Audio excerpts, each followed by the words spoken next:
Hello and welcome to a special Frost Over the World.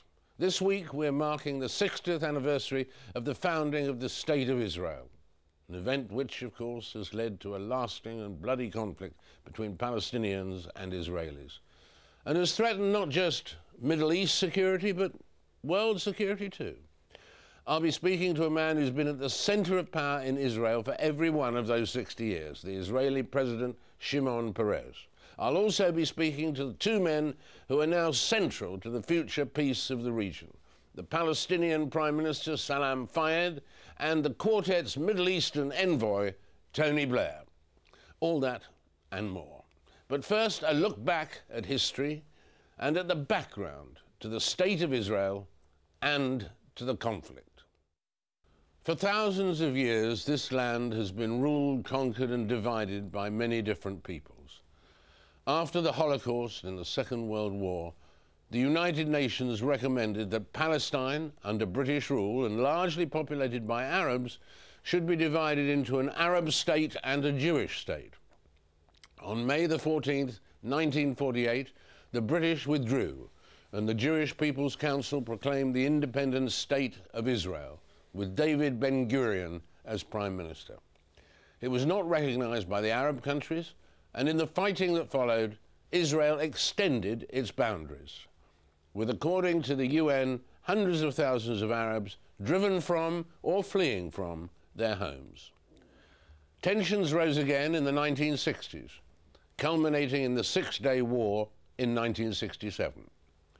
Israel captured the Sinai Peninsula and Gaza from Egypt, the Golan Heights from Syria, and the West Bank from Jordan. It brought 1 million Palestinian Arabs under Israeli rule, sowing the seeds of future conflict with Yasser Arafat's Palestine Liberation Organization, whose declared aim, at least at that time, was to eliminate Israel. From 1977, when Likud came to power, Israel began building settlements in the disputed territories. The settlements are still one of the main obstacles to peace, along with the issues of borders, refugees, and the future status of Jerusalem. Shimon Peres, Salam Fayyad, and Tony Blair are all there at the top table, trying to bring peace to a region which has never been truly free of violence. In 1948, Shimon Peres was responsible for Israel's manpower and arms and the Navy. He was elected to Parliament in 1959, and he remained a member of the Knesset until last year. During that time, he served as Prime Minister twice, Foreign Minister numerous times. He shared the Nobel Peace Prize in 1993, and when he gave up the Knesset, it was just because he was becoming the country's president. I met President Peres at his residence in Jerusalem, and I asked him of the mood of the nation when independence was announced. After all, he was actually there. There were two moods, one of the people and one of the leader. The people were overwhelmed, dancing in the street, singing, all of them. There was just one sad gentleman, and his name was David Ben-Gurion. He said, today everybody is dancing and singing, tomorrow there will be bloodshed. And he was the only unhappy person in the whole story. I'm talking about the 29th of November, 1947, after the resolution of the United Nations. And he was right. In a matter of hours in the morning, the war started.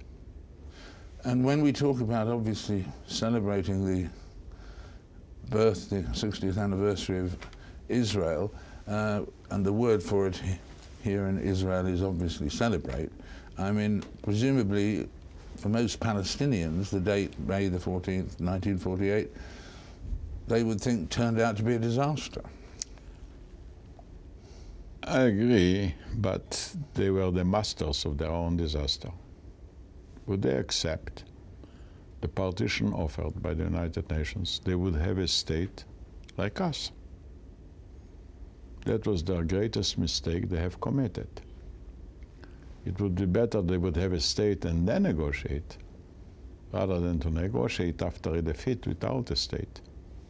So, I mean, if I would check it even objectively, I think, my God, what did you do?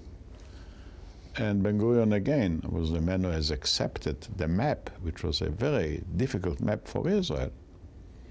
But it gave half of the land to the Palestinians, and they rejected it. And so that was a mistake. What mistakes have Israel made over the past 60 years? I think we should have negotiated more aggressively after the Six-Day War than we did. I think the greatest mistake Israel has committed by rejecting the London Agreement. That was the best possible solution for the conflict between us and the Palestinians. Since we have had already peace with the Egyptians and had already peace with the Jordanians, the time was ripe to make peace with the Palestinians. And this time we rejected it unduly. It was our mistake. What reasons today do we have to be optimistic about peace or worried? Optimistic is the lack of an alternative.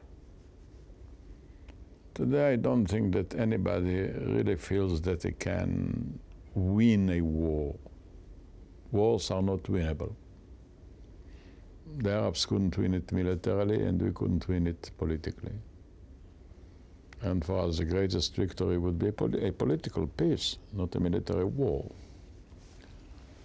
And also because on the Arab camp too, there is a list group of people who are sincerely for peace, headed by the Fatah group. They're ready to negotiate. I think the distances, the differences are not very great. They are rather emotional than territorial. And they also have the precedent of peace with Egypt and the precedent of peace with Jordan. I think we have helped to create a Palestinian personality, because until Oslo, nobody recognized the Palestinians as a people. The West Bank was under the Jordanian government, and they didn't hand it over to the Palestinians. Gaza was under the Egyptian hold. They didn't give it.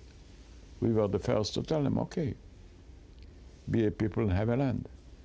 But I mean, out of Jerusalem, settlements, return of refugees, borders, the wall, Hamas, I mean, which of those do you think will be the last to be sorted out or solved? Which is the most difficult?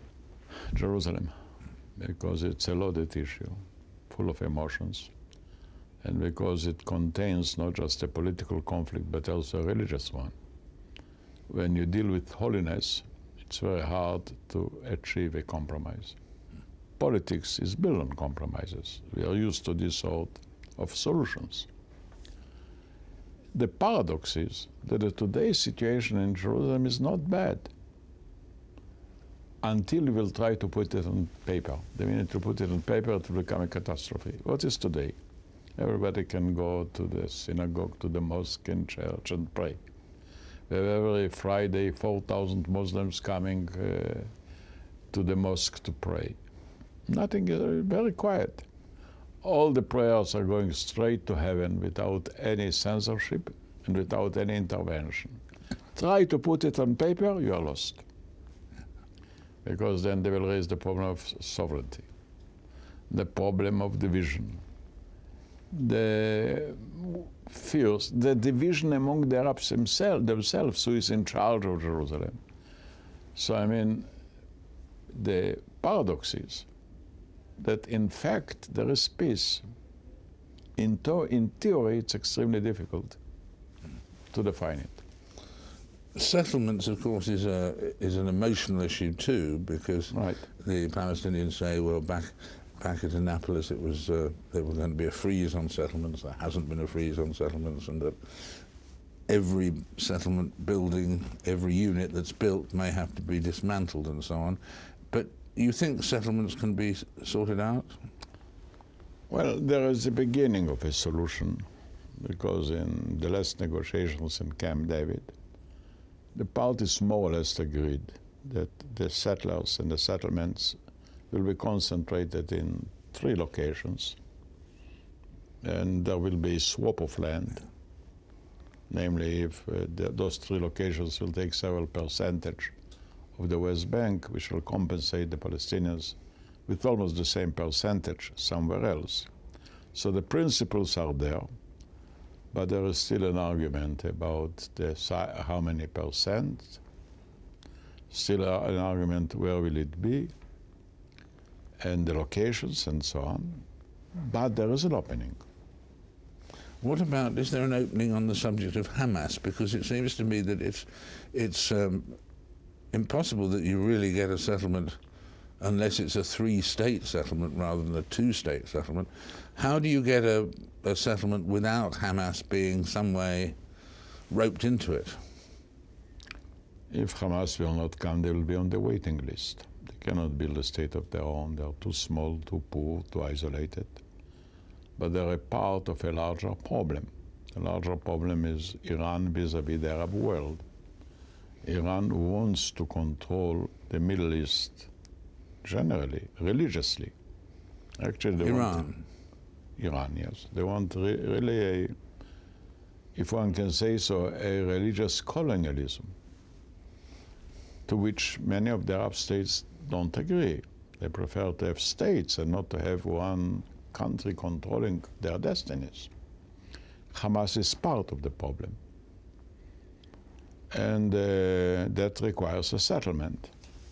But I don't suggest to wait until Hamas will soften down. So whatever is available, we can and should do right away. when do you expect to see a Palestinian state? I mean, probably not by the end of this year, as President Bush had hoped, probably before 2068, another 60 years, but during your presidency? I hope so, yes. Look, there's no sense to postpone it very much. I do believe that with the intervention of the economic factor, which may be of great assistance in finding a political situation, we can move rather swiftly. Europe didn't change their frontiers, they changed their relations. And for that reason, Jean Monnet is more important than Napoleon. He offered Europe cradles instead of tombs. And the same can happen here too.